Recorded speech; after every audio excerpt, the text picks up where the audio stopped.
सभी को जय मसीह की। Welcome back to my channel Sarita Masih. मैं स्वागत करती हूँ हमारे सारे मसीह भाई बहनों का अपने चैनल पे। आज का जो 47 डे है, इसमें हम बढ़ेंगे बाइबल रीडिंग सीरीज में मत्ती की पुस्तक 27 अध्याय का 51 वचन से और 66 वचन। इसमें हम देखेंगे कि यीशु का प्राण त्यागना, कि कैसे परमेश्वर ने अपने प्राणों को खुदा को सौंपा था, और यीशु का कैसे उनको गाड़ा गया था, कहाँ पे गाड़ा गया था, और जो कब्र पर पहरा भी लगाया गया था, पत्थर से ढका गया था, उन सारी चीजों को हम पढ़ेंगे। तो चलिए हमारे साथ निकाल लें मत्ती की पुस्तक 27 अध्याय का 51 वर्ष। और देखो, मंदिर का पर्दा ऊपर से नीचे तक फटकर 2 टुकड़े हो गया, और धरती डोल गई, और चट्टानें तड़क गई, और कब्रें खुल गईं, और सोए हुए पवित्र लोगों के बहुत से सौ जी उठे। और उसके जी उठने के बाद वे कब्रों में से निकलकर पवित्र नगर में गए और बहुतों को दिखाई दिए। तब सूबेदार और जो उसके साथ यीशु का पहरा दे रहे थे, भूकंप और जो कुछ हुआ था उसे देखकर अत्यंत डर गए और कहा, सचमुच यह परमेश्वर का पुत्र था। वहां बहुत सी स्त्रियां जो गलील से यीशु की सेवा करती हुई उसके साथ आई थी, दूर से यह देख रही थी। उनमें मरियम मगदलिनी और याकूब और योसेस की माता मरियम और जब्दी के पुत्रों की माता थी। यीशु का गाड़ा जाना। जब सांझ हुई तो यूसुफ नामक अरमतिया का एक धनी मनुष्य, जो आप ही यीशु का चेला था, आया। उससे पिलातुस ने पास आकर यीशु का शव मांगा। इस पर पिलातुस ने दे देने की आज्ञा दी। यूसुफ ने शव लिया, उसे उज्जवल चादर में लपेटा और उसे अपनी नई कब्र में रखा, जो उसने चट्टान में खुदवाई थी, और कब्र के द्वार पर बड़ा पत्थर लुढ़काकर चला गया। मरियम मगदलिनी और दूसरी मरियम वहां कब्र के सामने बैठी थी। कब्र पर पहरा। दूसरे दिन, जो तैयारी के दिन के बाद का दिन था, प्रधान याजकों और फरीसियों ने पिलातुस के पास इकट्ठा होकर कहा, हे महाराज, हमें स्मरण है कि उस भरमाने वाले ने जब वह जीवित था कहा था, मैं 3 दिन के बाद जी उठूंगा। अतः आज्ञा दे कि तीसरे दिन तक कब्र की रखवाली की जाए, ऐसा ना हो कि उसके चेले आकर उसे चुरा ले जाएं। और लोगों से कहने लगे, वह मरे हुओं में से जी उठा है। तब पिछला धोखा पहले से भी बुरा होगा। पिलातुस ने उनसे कहा, तुम्हारे पास पहरुए तो हैं, जाओ अपनी समझ के अनुसार रखवाली करो। अतः वे पहरुओं को साथ लेकर गए और पत्थर पर मोहर लगाकर कब्र की रखवाली की। परमेश्वर ने पहले कहा था ना कि इस मंदिर को ढा दो, मैं तीसरे दिन इसे 3 दिन में खड़ा कर दूंगा। परमेश्वर ने वो जो भविष्यवाणी की थी मंदिर को ढाने की, तो वो ये जो इमारत थी इसके बारे में नहीं कहा था, अपने शरीर के बारे में कहा था। वो बात यहाँ पे कह रहे हैं कि उसने कहा था, भरमाने वाले ने, कि वो 3 दिन में खड़ा हो जी उठेगा। तो उस बात का इन लोगों ने भरोसा नहीं किया, क्योंकि वो खुदा को जानते ही नहीं थे, क्योंकि वो अंधकार में थे। अंधकार ने उन्हें घेर रखा था चारों तरफ से। तो आज हम अपने आप को जांचें कि किसी न किसी कारण की वजह से कहीं हम प्रभु यीशु मसीह की बातों का विश्वास, उनकी बातों को अविश्वास में तो नहीं ले रहे हैं। अपने आप को जांचें और प्रभु की उपस्थिति में चलाएं। आइए हम निकाल लेते हैं लय व्यवस्था की पुस्तक 19 अध्याय। पवित्रता और आचरण के नियम। फिर यहोवा ने मूसा से कहा, इज़राइलियों की सारी मंडली से कह कि तुम पवित्र बने रहो, क्योंकि मैं तुम्हारा परमेश्वर यहोवा पवित्र हूँ। तुम अपनी अपनी माता और अपने अपने पिता का भय मानना और मेरे विश्राम दिनों को मानना। मैं तुम्हारा परमेश्वर यहोवा हूँ। तुम मूर्तों की ओर ना फिरना और न देवताओं की प्रतिमाएं ढालकर ना बनाना। मैं तुम्हारा परमेश्वर यहोवा हूँ। जब तुम यहोवा के लिए मेल बलि करो, तब ऐसा बलिदान करना जिससे मैं तुमसे प्रसन्न हो जाऊं। उसका मांस बलिदान के दिन और दूसरे दिन खाया जाए, परंतु तीसरे दिन तक जो रह जाए वह आग में जला दिया जाए। यदि उसमें से कुछ भी तीसरे दिन खाया जाए तो यह घृणित ठहरेगा और ग्रहण ना किया जाएगा, और उसका खाने वाला यहोवा के पवित्र स्थान पवित्र पदार्थ को अपवित्र ठहराता है। इसलिए उसको अपने अधर्म का भार स्वयं उठाना पड़ेगा और वह प्राणी अपने लोगों में से नष्ट किया जाएगा। फिर जब तुम अपने देश के खेत काटो तब अपने खेत के कोने कोने तक पूरा ना काटना, और काटे हुए खेत की गिरी पड़ी बालों को ना उचड़ना, और अपनी दाख की बारी का दाना दाना ना तोड़ लेना, और अपनी दाख की बारी के झड़े हुए अंगूरों को ना बटोरना। उन्हें दीन और परदेसी लोगों के लिए छोड़ देना। मैं तुम्हारा परमेश्वर यहोवा हूँ। तुम चोरी ना करना और एक दूसरे से ना तो कपट करना, ना झूठ बोलना। तुम मेरे नाम की झूठी शपथ खा के अपने परमेश्वर का नाम अपवित्र न ठहराना। मैं यहोवा हूँ। एक दूसरे पर अंधेर ना करना, ना एक दूसरे को लूट लेना। मजदूर की मजदूरी तेरे पास सारी रात सवेरे तक ना रहने पाए। बहिरे को साप ना देना, ना अंधे के आगे ठोकर रखना, और अपने परमेश्वर का भय मानना। मैं यहोवा हूँ। नाम में कुटिलता ना करना, और ना तो कंगाल का पक्ष करना, और ना बड़े मनुष्यों का मुंह देखा विचार करना। एक दूसरे का न्याय धर्म से करना। लुतरा बन के अपने लोगों में ना फिरा करना, और एक दूसरे का लहू बहाने की युक्तियां ना बांधना। मैं यहोवा हूँ। अपने मन में एक दूसरे के प्रति बैर न रखना। अपने पड़ोसी को अवश्य डांटना, नहीं तो उसके पाप का भार तुझको उठाना पड़ेगा। पलटा ना लेना, और ना अपने जाति भाई से बैर रखना, परंतु एक दूसरे से अपने ही समान प्रेम रखना। मैं यहोवा हूँ। तुम मेरी विधियों को निरंतर मानना। अपने पशुओं को भिन्न जाति के पशुओं से मेल खाने ना देना। अपने खेत में दो प्रकार के बीज इकट्ठा ना बोना, और सनी और ऊन की मिलावट से बना हुआ वस्त्र ना पहनना।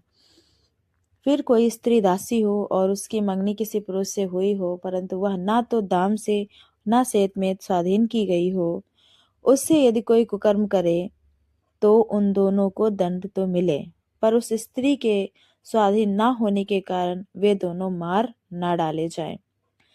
पर वह पुरुष मिलाप वाले तंबू के द्वार पर यहोवा के पास एक मेढ़ा दोष बलि के लिए ले आए, और याजक उसके किए हुए पाप के कारण दोष बलि के मेढ़े के द्वारा उसके लिए यहोवा के सामने प्रायश्चित करे।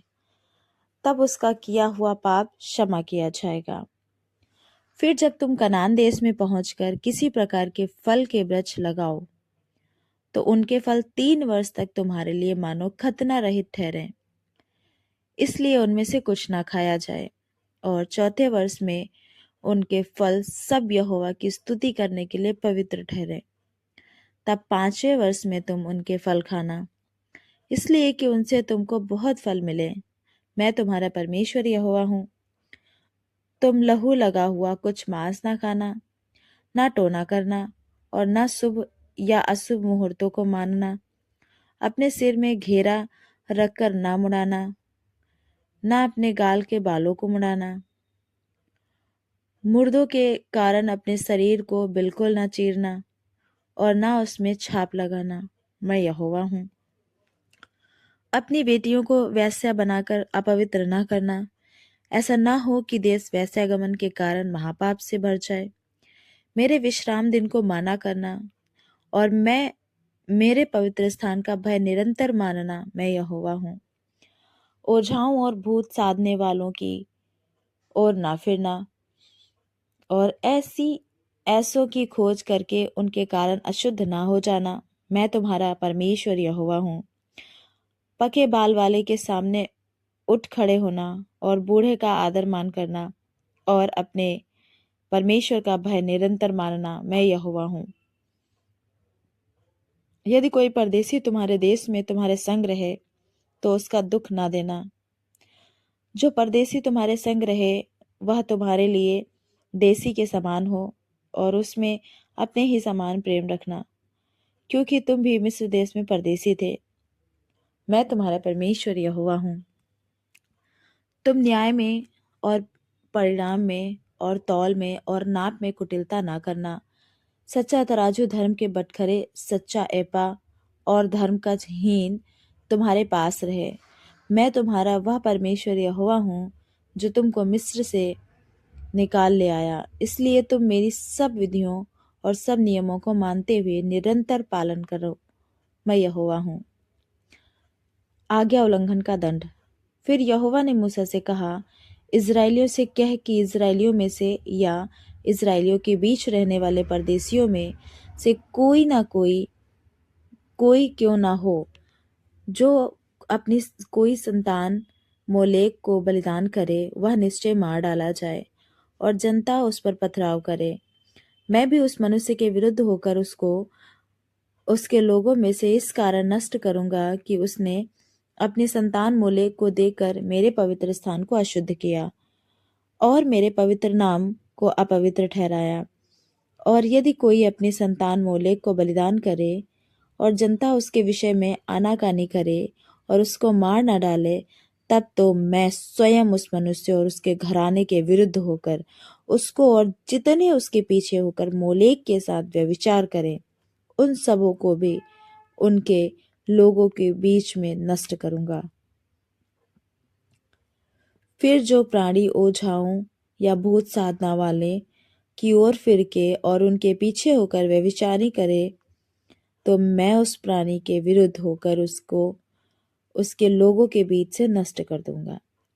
इसलिए तुम अपने आप को पवित्र करो और पवित्र बने रहो, क्योंकि मैं तुम्हारा परमेश्वर यहोवा हूँ। और तुम मेरी विधियों को मानना और उनका पालन भी करना, क्योंकि मैं तुम्हारा परमेश्वर पवित्र करने वाला यहोवा हूँ। कोई क्यों न हो जो अपने पिता या माता को शाप दे, वह निश्चय मार डाला जाए। उसने अपने पिता या माता को शाप दिया है, इस कारण उसका खून उसी के सिर पर पड़ेगा। फिर यदि कोई पराई स्त्री के साथ व्यभिचार करे, तो जिसने किसी दूसरी की स्त्री के साथ व्यभिचार किया हो, तो वह व्यभिचारी और वह व्यभिचारिणी दोनों निश्चय मार डाले जाएं। यदि कोई अपनी सौतेली माता के साथ सोए, वह अपने पिता ही का तन उघाड़ने वाला ठहरेगा। इसलिए वे दोनों निश्चय मार डाले जाएं। उनका खून उन्हीं के सिर पर पड़ेगा। यदि कोई अपनी पतोहू के साथ सोए, तो वे दोनों निश्चय मार डाले जाएं, क्योंकि वे उल्टा काम करने वाले ठहरेंगे और उनका खून उन्हीं के सिर पर पड़ेगा। यदि कोई जिस रीति स्त्री से उसी रीति पुरुष से प्रसंग करे, तो वे दोनों घिनौना काम करने वाले ठहरेंगे। इस कारण वे निश्चय मार डाले जाएं। उनका खून उन्हीं के सिर पर पड़ेगा। यदि कोई अपनी पत्नी और अपनी सास दोनों को रखे, तो यह महापाप है। इसलिए वह पुरुष और वे स्त्रियां तीनों के तीनों आग में जलाए जाएं। यदि कोई पुरुष पशुगामी हो, तो पुरुष और पशु दोनों निश्चय मार डाले जाएं। यदि कोई स्त्री पशु के पास जाकर उसके साथ संग कुकर्म करे, तो तू उस स्त्री और पशु दोनों को घात करना। वे निश्चय मार डाले जाएं। उनका खून उन्हीं के सिर पर पड़ेगा। यदि कोई बहन का, चाहे उसकी सगी बहन हो चाहे सौतेली, उसका नग्न तन देखे और उसकी बहन भी उसका नग्न तन देखे, तो वह निंदित बात है। वे दोनों अपने जाति भाइयों की आंखों के सामने नष्ट किए जाएं, क्योंकि जो अपनी बहन का तन उघाड़ने वाला ठहरेगा, उसे अपने अधर्म का भार स्वयं उठाना पड़ेगा। फिर यदि कोई पुरुष किसी ऋतुमती स्त्री के संग सोकर उसका तन उघाड़े, तो वह पुरुष उसके रुधिर के सोते का उघाड़ने वाला ठहरेगा, और वह स्त्री अपने रुधिर के सोते को उघाड़ने वाली ठहरेगी। इस कारण वे दोनों अपने लोगों के बीच में नष्ट किए जाएं। अपनी मौसी या फूफी का तन न उघाड़ना, क्योंकि जो उसे उघाड़े वह अपनी निकट कुटुंबिनी को नंगा करता है। इसलिए उन दोनों को अपने अधर्म का भार उठाना पड़ेगा। यदि कोई अपनी चाची के संग सोए तो वह अपने चाचा का तन उघाड़ने वाला ठहरेगा। इसलिए वे दोनों अपने पाप के भार को उठाए हुए निर्वस्त्र मर जाएंगे। यदि कोई अपनी भौजी या भयाहू को अपनी पत्नी बनाए तो इसे घिनौना काम जानना, और वह अपने भाई का तन उघाड़ने वाला ठहरेगा। इस कारण वे दोनों निर्वस्त्र रहेंगे। तुम मेरी सब विधियों और मेरे सब नियमों को समझ के साथ मानना, जिससे यह ना हो कि जिस देश में मैं तुम्हें लिए जा रहा हूँ वह तुमको उगल दे। और जिस जाति के लोगों को मैं तुम्हारे आगे से निकालता हूँ उनकी रीति रस्म पर ना चलना, क्योंकि उन लोगों ने जो ये सब कुकर्म किए हैं इसी कारण मुझे उनसे घृणा हो गई है। पर मैं तुम लोगों से कहता हूँ कि तुम तो उनकी भूमि के अधिकारी होगे, और मैं इस देश को जिसमें दूध और मधु की धाराएं बहती हैं तुम्हारे अधिकार में कर दूंगा।